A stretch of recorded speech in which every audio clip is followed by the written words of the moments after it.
ఓం శ్రీ కృష్ణ జగద్గురు పరబ్రహ్మణే నమః. ఓం నమో శ్రీ వేదవ్యాసాయ నమః. ఓం మద్గురు శ్రీ పూర్ణానంద స్వామినే నమః. ఓం శుక్లాంబరధరం విష్ణుం శశివర్ణం చతుర్భుజం ప్రసన్నవదనం ధ్యాయేత్ సర్వవిఘ్నోపశాంతయే. ఓం వ్యాసాయ విష్ణురూపాయ వ్యాసరూపాయ విష్ణవే నమో వై బ్రహ్మనిధయే వాసిష్ఠాయ నమో నమః. ఓం నారాయణం నమస్కృత్య నరం చైవ నరోత్తమం దేవీం సరస్వతీం వ్యాసం తతో జయముదీరయేత్. శ్రీ భగవద్గీత అధ షోడశోధ్యాయః దైవాసుర సంపద్విభాగయోగః. అయితే ఈ అధ్యాయం యొక్క పేరు దైవాసుర సంపద్ విభాగ యోగము. సంపద అంటే మనందరికీ తెలిసిన విషయమే. ఐశ్వర్యము అంటే దైవ సంపద అంటే దైవీకములైనటువంటి సద్గుణాల యొక్క సంపద. దైవ సంపద అయినటువంటిది దైవ సంబంధమైనటువంటి గుణరాశి కదా. జీవుణ్ణి భగవంతుని సమీపానికి చేర్చేటువంటి శీల సంపద. అసుర సంపద అన్నప్పుడు రాక్షస గుణాలు, దుష్టమైనటువంటి దుర్గుణ రాశి, భగవంతుణ్ణి దూరంగా చేసివేసేటువంటి దుష్టమైనటువంటి మనస్సు, దుశ్శీలము. అయితే ఈ అధ్యాయమునందు శ్రీకృష్ణ పరమాత్మ దైవికమైనటువంటి గుణాలను మరి అసుర సంబంధమైన గుణాలను రెండింటినీ కూడా గురించి విపులంగా తెలియజేశారు. ఎలాగంటే ఆ రెండింటినీ కూడా తెలుసుకొని ఉన్నట్లయితే సాధన చేసేటువంటి సాధకుడు తన హృదయాన్ని బాగా పరిశోధించుకుంటాడు. దైవ గుణాలు లేకపోతే సంపాదించడానికి గాను అంటే దైవ గుణాలే లేకపోతే సంపాదించుకోవడానికి, ఉన్నట్లయితే ఇంకా కూడా అభివృద్ధి పరుచుకోవడానికి. దైవ గుణాలు ఉన్నవా ఇంకా కూడా దానిని అభివృద్ధి పరుచుకోవచ్చు. లేదు దైవ గుణాలు లేవా దైవ గుణాలను సంపాదించుకోవచ్చు. ఆ విధంగా ఎవరి వాళ్ళ హృదయాన్ని బాగా పరిశోధించుకునే విధంగా అదే అసురు గుణాలు ఉన్నట్లయితే అలా పరిశోధించుకున్నప్పుడు ఆ యొక్క అసురు గుణాలను వదిలివేయడానికి, పారద్రోలడానికి కూడా అవకాశం ఉంటుంది కదా. కాబట్టి రెండింటినీ గురించి తెలుసుకొని ఉండాలి. ఈ ప్రకారంగానే ఈ ఆధ్యాత్మిక క్షేత్రమునందు సర్వులకు కూడా ఉపయోగవంతంగా ఉండడం కోసమే భగవంతుడు ఆ సద్గుణ రాశిని, దుర్గుణ రాశిని కూడా, సద్గుణ దుర్గుణాల రెండింటినీ కూడా దైవము, ఆసురం అనేటువంటిది దైవాసుర సంపదల యొక్క రెండింటిని గురించి చక్కగా విభజించి తెలిపినటువంటి అధ్యాయమే అవడము చేత దీనికి దైవాసుర సంపత్ విభాగ యోగము అని పేరు వచ్చింది. అయితే తనను భజించేటువంటి అంటే పరమాత్మ తత్వాన్ని ఎల్లవేళలా భజించేటువంటి సత్పురుషులను గురించి పలికి ఉన్నారు. ఇవన్నీ కూడా వినినటువంటి వానికి సహజంగానే దైవికమైనటువంటి లక్షణాలను గురించి, మరి ఆసురీ సంబంధమైన లక్షణాలను గురించి కూడా విపులంగా విశదంగా తెలుసుకోవాలి అనేటువంటి కుతూహలం అయితే ఉత్పన్నమవుతుంది కదా. కాబట్టి వాటిని వివరంగా తెలిపే నిమిత్తమే భగవానుడు ఈ అధ్యాయాన్ని అంటే దైవాసుర సంపద్ విభాగ యోగము అనేటువంటి ఈ అధ్యాయాన్ని చెప్పడం ప్రారంభించారు. అయితే మనం ముందుగా చెప్పుకున్నటువంటి ఏ అధ్యాయము అది అంటే పురుషోత్తమ ప్రాప్తి యోగము. దానిలో తెలుపబడినటువంటిది పురుషోత్తముణ్ణి ప్రాప్తింపజేసుకోవడానికి సద్గుణాలను అవలంబించాలి, దుర్గుణాలను త్యాగం చేయాలి అనేటువంటి విషయం ఎంతయో అవసరాలై ఉన్నవి కదా. ఈ కారణము చేత అటువంటి భగవంతుని యొక్క ప్రాప్తిని పొందాలి అంటే ఎటువంటి సద్గుణాలను స్వీకరించాలి, ఎలాంటి దుర్గుణాలను వదిలివేయాలి, వాటిని గురించి మోక్షము చెందాలి అనుకుని సాధన చేసేటువంటి సాధకుడు ముముక్షువునకు చక్కగా తెలిసి ఉండవలసిందే కదా. కాబట్టి అటువంటి శీల సంబంధమైన, శీలము అంటే గుణమే కదా, అటువంటి గుణ సంబంధమైనటువంటి విజ్ఞానము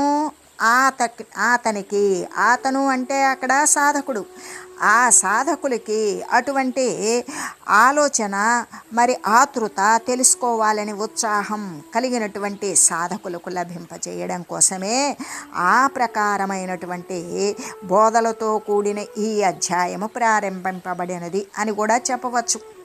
అయితే స్వీకరించవలసినటువంటి దైవగుణాలు, వదిలివేయవలసినటువంటి అసురు గుణాలు, ఈ రెండింటినీ గురించి పరమాత్మ చెప్పదలించినటువంటి వారే మొట్టమొదట దైవగుణాలను గురించి తెలియజేస్తూ ఉన్నారు. పరమాత్మ ఎలా చెప్తూ ఉన్నారు? అభయం సత్వ సంశుద్ధిర్జ్ఞానయోగ వ్యవస్థితి దానం ధమశ్చ యజ్ఞశ్చ స్వాధ్యాయాస్తప ఆర్జవం అహింసా సత్యమక్రోధాస్త్యాగ శాంతిరపైసునం దయా భూతేష్వలోలత్వం మార్దవం హ్రీరచాపలం తేజః క్షమా ధృతి శౌచ మద్రోహో నాతిమానిత భవంతి సంపదం దైవీమభిజాతస్య భారత. భగవానుడు ఏమని చెప్తూ ఉన్నారు? ఓ అర్జున, ఇక్కడ మనకి అంటే తాను పూజింపదగినటువంటి వాడను అనేటువంటి గర్వం కానీ అభిమానం కానీ లేకుండా ఉండేటువంటి స్వాతిశయం వరకు కూడా ఉండే ఈ 26 సుగుణాలు కూడా దైవం యొక్క సంపదతో కూడినటువంటి వాడు, దైవ సంపత్తి యందు పుట్టినటువంటి వానికి కలుగుతూ ఉన్నవి. అంటే దైవ సంపత్తిని తగినటువంటి వానికి, అలా పుట్టిన వానికి కలుగుచూ ఉన్నవి. ఆ యొక్క దైవ సంపద అనేటువంటివి ఏ గుణాలతో ఉన్నవి అనేటువంటి విషయాన్ని గురించి మనం ఇక్కడ స్పష్టంగా తెలుసుకోవచ్చు. అంటే 26 సద్గుణాలు. మొట్టమొదటిది భయము లేకుండా ఉండడం, రెండవది అంతఃకరణం శుద్ధిగా ఉండటం. ఏమాత్రము ఏ వస్తువుకు మొట్టమొదట అన్ని భయాల కంటే శరీరం పోతుందేమో అనే భయమే కదా మిక్కిలి ఎక్కువదైన గొప్పదైనటువంటి భయం. ఆ భయము అనేటువంటిది లేకుండా ఉండడం. ఎందుకు? వచ్చింది అంటే పోతుంది, పొయ్యేలాగా మనమేమి చెయ్యాలి అనేటువంటి కర్తవ్యాన్ని పాలించవలసిందే కానీ భయపడుతూ ఉండేటువంటిదైతే కాదు. రెండవది అంతఃకరణ శుద్ధి. ఏ యొక్క మానసేంద్రియాలు అయితే ఉన్నవో, మనోబుద్ధి చిత్త అహంకారాదులు అనేవి వాటిని నిగ్రహించగలిగి వాటిని శుద్ధం చేసుకోగలిగినటువంటి విషయమే అంతఃకరణ శుద్ధి. మరి మూడవది జ్ఞానయోగమనందు ఉండడం. ఎప్పుడైతే అంతఃకరణాలు శుద్ధి పడిపోతాయో జ్ఞానము అనేటువంటిది, జ్ఞానము అనే దానితో కలిసి ఉంటాం, అలా ఉండడము. నాలుగవది దానము. అంటే తనకు ఉన్నటువంటి వస్తువుని మరి తనకు శక్తి మేరకు కూడా ఇతరులకి పరులకి కూడా అవసరమైనటువంటి వారికి ఇచ్చివేసేటువంటి విషయమే దానము. ఇంకా 5 బాహ్యేంద్రియ నిగ్రహం. బాహ్యేంద్రియ నిగ్రహము అంటే జ్ఞానేంద్రియాలు, కర్మేంద్రియాలు. జ్ఞానేంద్రియాలు అంటే చెవి, చర్మము, కన్ను, నాలుక, ముక్కుని, ఇంకా కూడా మరి నోరు, చేతులు, కాళ్ళు, జననేంద్రియాలు, మల విసర్జన ప్రాంతము అంటే ఉపస్థపాయువులు. ఈ 10ంటిని కూడా నిగ్రహించాలి. ఎప్పుడైతే అంతఃకరణ చతుష్టయము అనేది నిగ్రహించబడిందో ఇవి కూడా వాటి యొక్క ప్రేరణ ద్వారానే ఇవి చేతనావంతమవుతాయి. కానీ వీటంతటికి ఇవి స్వయం సత్తా లేనివి కాబట్టి ఎప్పుడైతే అంతఃకరణాలు నిగ్రహించబడినవో ఇవి కూడా దాని ప్రకారమే నిగ్రహించబడి ఉంటాయి. అదే బాహ్యేంద్రియ నిగ్రహం. ఈ దశేంద్రియాలను కూడా నిగ్రహించడం. ఇంకా 6వది జ్ఞానయజ్ఞము. ఎల్లప్పుడూ కూడా జ్ఞానమునందే ఉండడం, జ్ఞానబోధలు వినడం, జ్ఞాన మార్గంలో నడవడము ఒక యజ్ఞముతో సమానము. ఆ విధంగా జ్ఞానయజ్ఞము చేస్తూ ఉండాలి. 7వది వేదశాస్త్రాదుల అధ్యయనము. వేదము ఏది తెలుసుకోవాలో అది తెలుసుకోవడం. ఇంకా సత్తును గురించి, సార వస్తువును గురించి తెలియజేసేటువంటి శాస్త్రాలను కూడా అధ్యయనం చేయడం. 8వది తపస్సు. తన ఇంద్రియాలను తపింపజేయాలి. ఆ దేనికోసం? జ్ఞానం కోసం, పరమాత్మ తత్వ ప్రాప్తి కోసం తపింపజేయాలి. 9వది రుజుత్వము.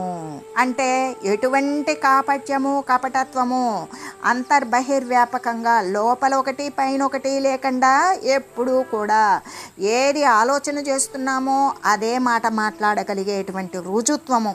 అంటే కపటం లేకుండా ఉండాలి.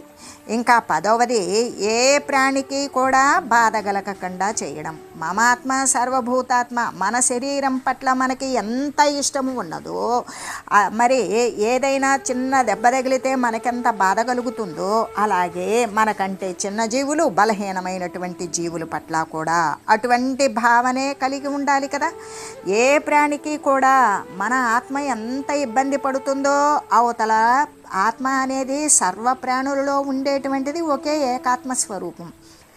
నేను ఆత్మస్వరూపం అన్నప్పుడు కదిలే దాని యందు, కదలని దాని యందు, సర్వమునందు కూడా సదా నిక్షిప్తమై ఉన్నటువంటి ఆ యొక్క ప్రాణులకు ఏమాత్రము బాధ కలగజేయకుండా ఉండడము అంటే అహింస.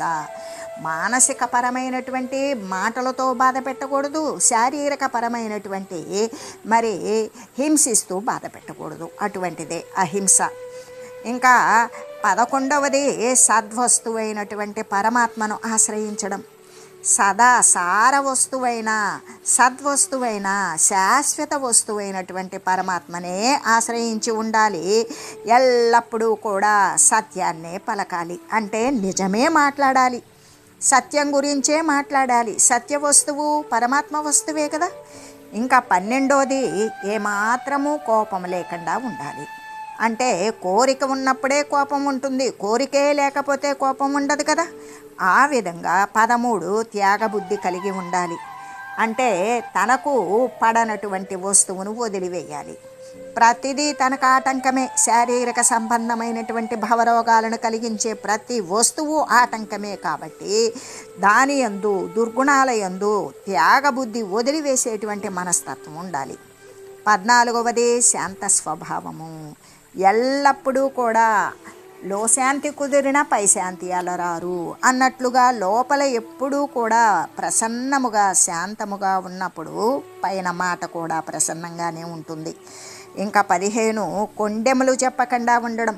అంటే ఇతరుల మీద ఇటువంటి చాడీలు, మంచి కానీ చెడు కానీ ఏమీ చెప్పకుండా ఉండగలగాలి. ప్రాణుల యందు దయ కలిగి ఉండాలి. బలహీనమైనటువంటి ప్రాణులను కొట్టడం, ఇంకా కూడా ఇతర పశువులను చంపి తినడం అనేటువంటిది లేకుండా వాటి పట్ల దయ కలిగి ఉండాలి. దయ కలిగి ఉండాలి అంటే వాటిని తెచ్చి మనం ఇంట్లో పెంచుకోవాలి అని కాదు, వాటికి హాని చేయకుండా ఉండాలి. వీలైతే వాటికి కొంత పదార్థాన్ని అందించగలగాలి. 17వది విషయలోలత్వము లేకుండా ఉండడం. విషయాల పట్ల, ఏ విషయాలు, దృశ్య సంబంధమైన విషయాల పట్ల కోరిక లేకుండా ఉండడం.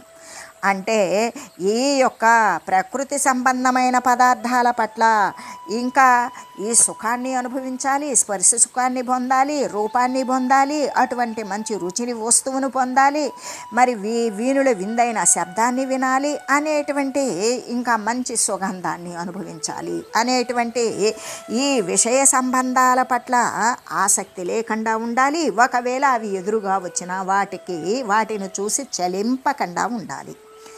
ఇంకా 18వది మృదుత్వము కలిగి ఉండాలి. అంటే కఠినత్వం, క్రౌర్యం, క్రూరత్వం లేకుండా మృదుత్వంగా, సౌమ్యముగా ఉండగలగాలి. 19వ గుణం ధర్మ విరుద్ధ కార్యాలయందు సిగ్గుపడాలి. అంటే ఏ నిషిద్ధ కార్యాలైతే ఉన్నవో, అధర్మంతో కూడి ఉన్నవో ఆ కార్యాలయందు వెనక్కి తగ్గాలి. అవి చేయవలసి వస్తే లజ్జతో, సిగ్గుతో వెనక్కి తగ్గాలి. కానీ ధర్మ విరుద్ధమైనటువంటి కార్యాలను తన యొక్క స్వలాభాపేక్ష కోసం అనుసరించకూడదు. 20 చంచల స్వభావం లేకుండా ఉండాలి. ఎప్పుడైతే పారమార్థిక చింతన చేస్తూ పరమార్థ తత్వాన్ని పొందాలి అనుకున్నప్పుడు ఇతరత్ర ధ్యాస లేకుండా, ఎటువంటి చంచలత్వము లేకుండా ఉండగలగాలి. మరి 21 ప్రతిభ.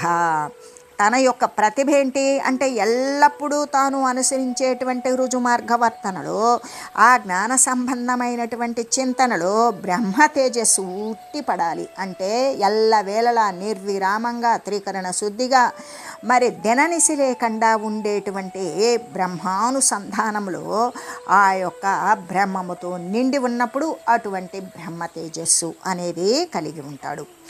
ఇంకా 22వది ఓర్పు. ఎటువంటి కష్టాలు వచ్చినా, ఎంతటి పెను ప్రమాదాలు వచ్చినా, ఎన్ని అనారోగ్యాలు వచ్చినా, దేహాన్ని వదిలిపెట్టవలసినటువంటి స్థితి ఏర్పడినా కూడా అటువంటి కష్టాన్ని సహించుకోగలిగినటువంటి ఓర్పు, కష్ట సహిష్ణుత అనేటువంటిది కలిగి ఉండాలి. ఎందుకు? వచ్చిందంటే పోతుంది కాబట్టి. ఇంకా 23ది అంటే ధైర్యముతో ఉండాలి. ఇక్కడ భయం లేకుండా ఉండడం అనేటువంటిది ధైర్యముతో సమానమే. కానీ ఈ ధైర్యం వేరు. ఏంటది అంటే ధైర్యము అంటే మానసికమైనటువంటి స్థైర్యం, మనసులో ఉన్నటువంటి ధీరత్వం, దాన్ని కలిగి ఉండాలి. ఇంకా 24వది బాహ్యమునందు అభ్యంతరమునందు కూడా, భావమునందు బాహ్యమునందు కూడా శుచిత్వం కలిగి ఉండాలి. ఎల్లప్పుడూ కూడా శారీరక శుద్ధి, మానసిక శుద్ధి ఏ విధంగా అవసరమో అట్లాగే తన యొక్క భావమునందు, తన యొక్క పరిసరాలలోనూ, తన శరీరమునందు కూడా శుభ్రత, శుచి కలిగి ఉండాలి. 25వది ఎవ్వరికీ కూడా ద్రోహము చేయకూడదు. నమ్మినట్లు నటించి తన అవసరం గడుపుకోవడం అనేటువంటిది ద్రోహమే కదా. అవతల వారు నమ్మినప్పుడు అటువంటి వారికి ద్రోహము అనేటువంటిది నమ్మించి మోసం చేయడం.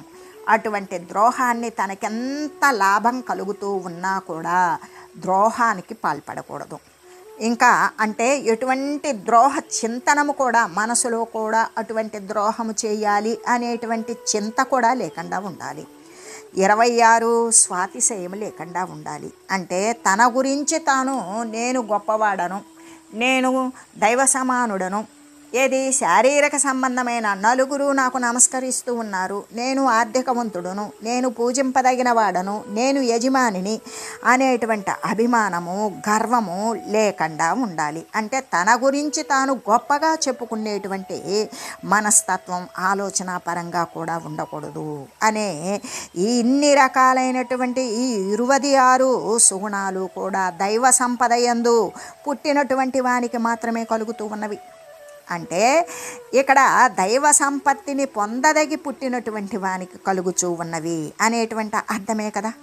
అయితే మనకి భగవద్గీత గ్రంథమున సాధకునకు అంటే సాధన చేసేదానికి విశేషమైనటువంటి ప్రాముఖ్యతనే ఇచ్చారు పరమాత్మ శ్రీ గీతాచార్యులైన శ్రీకృష్ణమూర్తి. చిత్తము గనక నిర్మలంగా ఉన్నట్లయితే, ఏది అంటే మానసికమైనటువంటి చిత్తము, అంతఃకరణాల్లో ఉన్నటువంటి చిత్తము, బాహ్య సంబంధమైన దృశ్య విషయాలు అనేటువంటివి చింతించకుండా ఉండేటువంటి చిత్తము మాలిన్యరహితముగా దృశ్య సంబంధమైన పదార్థ జాలము అనేది ఆ చిత్తములో అంటకుండా ఉన్నట్లయితే అప్పుడు పారమార్థిక లక్ష్యము అంటే పారమార్థిక తత్వము, పరమపదము, భగవత్తత్వము చేరువనే ఉంటుంది, సమీపంలో ఉంటుంది. ఏ పరమాత్మ తత్వము అనే లక్ష్యము నిర్ణయించుకున్నామో ఆ లక్ష్యానికి సమీపాన ఉన్నట్లే. కాబట్టి అటువంటి చిత్తశుద్ధి పరికరాలు అనేకాలు చాలా గీత ప్రారంభమైనప్పటి నుండి కూడా ఇంకా చిత్తశుద్ధిని చేసేటువంటి పరికరాలు అనేకంగా ఈ గీత యందు ఇవ్వబడినవి. ఎవరు ఎంత ఆలోచన చేయగలిగితే చిత్తాన్ని శుద్ధం చేసుకోగలిగినటువంటి సామగ్రి అంతా కూడా ఈ భగవద్గీత యందే ఇవ్వబడినవి. అందుకే మనకి ఈ అధ్యాయం ప్రారంభమున మనకేమని చెప్పారు అంటే ఈ దైవీ సంపత్తు యొక్క వివరణము వాటిలో చేరే ఉన్నది కదా, చేరి ఉన్నదే అయ్యుంది. అంటే ఈ 26 సుగుణాలను కూడా భగవానుడు ఇక్కడ తెలియజేశారు. వాటినన్నింటినీ కూడా మోక్షము చెందాలి అనుకునేటువంటి ముముక్షువు విద్యార్థి గనక పాఠాలను చదివినట్లుగానే క్షుణ్ణంగా అభ్యాసం చేయాలి. ఎవరు అంటే ఈ యొక్క 26 గుణాలు కూడా మరొక్కసారి మనం తెలియజేసుకుంటే భయము లేకుండా ఉండడం, అంతఃకరణ శుద్ధి కలిగి ఉండడం, జ్ఞానయోగమునందు ఉండడం, దానము చేయడం, బాహ్యేంద్రియ నిగ్రహం కలిగి ఉండడం, జ్ఞానయజ్ఞము, వేదశాస్త్రాల యొక్క అధ్యయనము, తపస్సు, రుజుత్వము, కపటము లేకుండా ఉండడం, ఏ ప్రాణికి కూడా బాధ చేయకుండా ఉండడం, దానినే అహింస అంటాము. సద్వస్తువైనటువంటి పరమాత్మనే ఆశ్రయించాలి. లేకపోతే నిజము పలకటం అంటే సత్యమునందే ఊనుకొని ఉండాలి. కోపము లేకుండా ఉండాలి, త్యాగబుద్ధి కలిగి ఉండాలి, శాంత స్వభావము ఉండాలి, కొండాలు చెప్పకుండా ఉండాలి, ఇతరుల పట్ల ప్రాణుల యందు దయ కలిగి ఉండాలి, విషయలోలత్వం లేకుండా ఉండాలి. అంటే విషయముల యందు ఆసక్తి లేకుండా ఉండాలి, వాటి చేత చెలింపకుండా ఉండాలి, మృదుత్వం కలిగి ఉండాలి. క్రౌర్యము లేకుండా ఉండడమే కదా మృదుత్వము. ధర్మకార్యాలయందు సిగ్గు కలిగి ఉండాలి, చంచల స్వభావము లేకుండా ఉండాలి, ప్రతిభ లేకపోతే బ్రహ్మ తేజస్సు కలిగి ఉండాలి, ఓర్పు కలిగి ఉండాలి. కష్టాన్ని సహించేటువంటిదే కదా ఓర్పు. ధైర్యము కలిగి ఉండాలి, మానసికపరమైన శారీరకపరమైన ధైర్యం కలిగి ఉండాలి. బాహ్యమునందు భావమునందు కూడా శుచిత్వము కలిగి ఉండాలి. ఎవ్వరికీ ద్రోహము చేయకుండా ఉండాలి, అసలు ద్రోహ చింతనమే లేకుండా ఉండాలి, స్వాతిశయము లేకుండా అవ్వాలి. అంటే తన గురించి తాను గొప్పగా అనుకోవడం అనేది లేకుండా ఉండాలి. ఇవన్నీ కూడా అంటే ముముక్షత్వాన్ని, మోక్షాన్ని కోరుకునేటువంటి ముముక్షువు స్టూడెంట్స్ కనుక లెసన్స్ చదివినట్లుగానే ఈ ముముక్షువులు కూడా క్షుణ్ణంగా ఈ యొక్క 26 గుణాలను కూడా క్షుణ్ణంగా అభ్యాసం చేసుకురావాలి. అంటే ఇవన్నీ కూడా అభ్యాసము చేసేటువంటివి, అలవాటు చేసుకునేటువంటివి. ఇలా చేస్తూ హృదయాన్ని పరిశుద్ధం చేసుకోవలసింది. ఇంకా మోక్ష లక్ష్యము అనేటువంటిది చేరువై సన్నిహితమై ఉంటుంది కదా. ఎప్పుడైతే ఈ 26 గుణాలు కూడా వాడు అభ్యాసం చేస్తూ వచ్చాడు, ఇక మోక్షము అనేటువంటి నిర్ణీతమైన లక్ష్యము వానికి చేరువైనట్లే. కాబట్టి సాధకులు ఈ సద్గుణరాశిని ప్రయత్నపూర్వకంగా అవలంబించాలి. ఆ ప్రయత్నం కూడా స్వకీయమైన పట్టుదలతో కూడినటువంటి నిరాటంకమైనటువంటి ప్రయత్నమే చేయాలి. అటువంటి ప్రయత్నపూర్వకంగా అవలంబించి కడు జాగరూకతతో వాటిని కాపాడుకుంటూ ఉండాలి. సంపద అంటే ధనము అనే విషయం మనందరికీ తెలుసు. ధనము, ఐశ్వర్యము. ఇక్కడ దైవ సంపద అంటే దైవం యొక్క ధనము. శ్రీకృష్ణ పరమాత్మ దైవధనాన్ని ఇప్పుడు లోకులు ముందు వెదజల్లారు. ఇలా జనుల ముందు వెదజల్లారు. వెదజల్లి ఏమంటూ ఉన్నారంటే, ఓ జీవులారా, అశాశ్వతమైనటువంటి ఈ శరీరాన్ని మాత్రమే పోషించుకునే ప్రాపంచకమైనటువంటి ధనాలతోనే క్రీడిస్తూ ఉన్నారు. ఆ వాణి అందే ఎంతో విలువైనటువంటి అమూల్యమైనటువంటి కాలాన్ని మొత్తాన్ని కూడా వినియోగిస్తూ ఉన్నారు. దాని ద్వారా దుఃఖం యొక్క పరంపరలు ఒకదాని తర్వాత ఒక దుఃఖము తీర్చుకుంటే ఇంకో దుఃఖము అనేది ఒకదాని తర్వాత ఒకటిగా కొనసాగుతూ వచ్చేటువంటి దుఃఖ పరంపరలను, జన్మ పరంపరలను కూడా, అంటే ఒక శరీరము తర్వాత మరొక శరీరము, ఇది మానవ శరీరము అని మాత్రమే కాదు, ఏ శరీరమైనా సరే పొందుతూ ఇలా జన్మ పరంపరలు, ఒక ఉపాధి తర్వాత ఒక ఉపాధిని అనేటువంటివి దుఃఖ పరంపరలను, జన్మ పరంపరలను పొందబాకండి. ఎందుకు? ఇవన్నీ కూడా దీనిని తగ్గించాలి అంటే ప్రాపంచిక ధనంతో వీలు పడదు. ఎందుకు? విలువైనటువంటి కాలం అంతా కూడా దుఃఖ పరంపరలను, జన్మ పరంపరలను పొందడానికే ఉపయోగించుకుంటూ ఉన్నారు. కానీ ఇవిగో తీసుకోండి, నేను ఏమి ఇస్తున్నాను? మీకు దైవధనం ఇస్తున్నా, దైవ ఐశ్వర్యం ఇస్తున్నా, దైవ సంపద ఇస్తున్నా, తీసుకోండి. ఏంటవి? దైవ సంపద్రాసులను, దైవ సంపద అనేటువంటి రాశీభూతమైనటువంటి దైవ సంపదని ఇస్తున్నాను. ఇంకా పారమార్థికమైనటువంటి రత్నచయాలను కూడా ఇస్తూ ఉన్నాను అని కదా చెప్పారు. ఈ దైవధనము ముందు ఈ ప్రాపంచిక ధనాలు, ప్రాపంచిక సంపదలు, వజ్ర వైఢూర్యాలు ఏ పాటి విలువ కలిగినవి? కేవలం ఒక్క శరీరానికి ఉపయోగపడతాయి. మరి దాని ద్వారా అనేక ప్రమాదాలు. ఒకని వద్ద డబ్బు ఉంటే, ధనము ఉంటే, వజ్ర వైఢూర్యాలు ఉంటే వాటిని దోచుకోవాలి అని ప్రభుత్వం కానీ, లేదా దొంగలు కానీ, లేదా బంధువులు కానీ, చివరికి కడుపున పుట్టిన బిడ్డలు కూడా మరి వైరులు లాగానే తయారై వాళ్ళని హతమార్చి మరీ కూడా, అంటే అది ఆ ప్రాపంచిక సంబంధమైనటువంటి ధనం ఏం చేస్తుంది? ప్రమాదాలనే కొని తెస్తుంది. తన అవసరాలు తీర్చడం అనేటువంటిది తరువాత సంగతి. కానీ అటువంటి ప్రాపంచక సంపద అనేటువంటిది దైవధనం ముందు ఏ పాటి, అసలు ఏమాత్రం విలువ ఉన్నవి కావు కదా. కాబట్టి వివేకవంతులైనటువంటి వారు ఈ దైవీ సంపదను శీఘ్రముగా హస్తగతం చేసుకోండి. ఈ 26 గుణాలను ఎవడైతే దానిని మరి అభ్యాసం చేస్తూ ఒక్కటి కూడా తక్కువ కాకుండా అన్ని గుణాలను అలవరుచుకొని ఉన్నాడో వాని యొక్క హస్తగతంలోకి దైవ సంపద అనేది వచ్చినట్లే. వారు ధనవంతులే. ఎటువంటి ధనవంతులు? జ్ఞానధనముతో నిండిపోయినటువంటి వారు. అయితే ఈ ప్రాపంచకమైనటువంటి ధనముతో శరీరానికి అవసరమైనటువంటి పదార్థాలను కొనుక్కుంటాం. అదే దైవికమైనటువంటి ధనముతో ఏం చేస్తాము అంటే బ్రహ్మ సాయుధ్యాన్నే పొందుతాం అని చెబుతూ అటువంటి జ్ఞానాన్ని పొందండి అని చెబుతూ ఆ భయం అంటే భయం లేకుండా ఉండడం. శ్రీకృష్ణ పరమాత్మ అర్జునునికి అనేక సుగుణాలను చెప్పదలంచారు కదా. అందుకని ఇలాగా మొట్టమొదట ఏంటది? సుగుణరాట్ అనదగినటువంటి సుగుణసింహ అనబడేటువంటిది గుణాలు అన్నింటిలోకి కూడా జంతువులలోకి సింహము మృగరాజు అని చెప్పినట్లుగానే ఈ యొక్క సుగుణాలలో కూడా గొప్పదైనటువంటిది భయము లేకుండా ఉండడం. ఆ భయం అది ఏది? సర్వ వస్తు భయాన్వితం. ఏ వస్తువు చూసినా కూడా భయంతో కూడినటువంటిది. కానీ వైరాగ్యమేవా అభయం. ఎప్పుడైతే వస్తువుల మీద వైరాగ్యం కలిగి ఉంటాడో, విరక్తి కలిగి ఉంటాడో, ప్రాపంచక సంబంధమైన వస్తువుల పట్ల, దేహము పట్ల కూడా అది భయం లేకుండా చేస్తుంది. అది అభయాన్ని కలిగిస్తుంది అని కదా చెప్పింది. అయితే ఇదైతే మనం గమనించవలసినటువంటి విషయమే. ఎలాగంటే ఎన్నో సుగుణాలు ఉండగా భయము లేకుండా ఉండడం అనేటువంటిది మొట్టమొదటగా చెప్పవలసినటువంటి అవసరమేమున్నది అనే ప్రశ్న మనం చేసుకుంటూ ఓం మంగళం పావన గీతామాత జయ మంగళం భక్తజనావని బంధ విమోచని భవభయహారిణి భవ్యదాయిని మంగళం. ఓం మంగళం శ్రీ కురుక్షేత్ర రణక్షోణీ విహారిణే పార్థసారథి రూపాయ గీతాచార్యాయ మంగళం.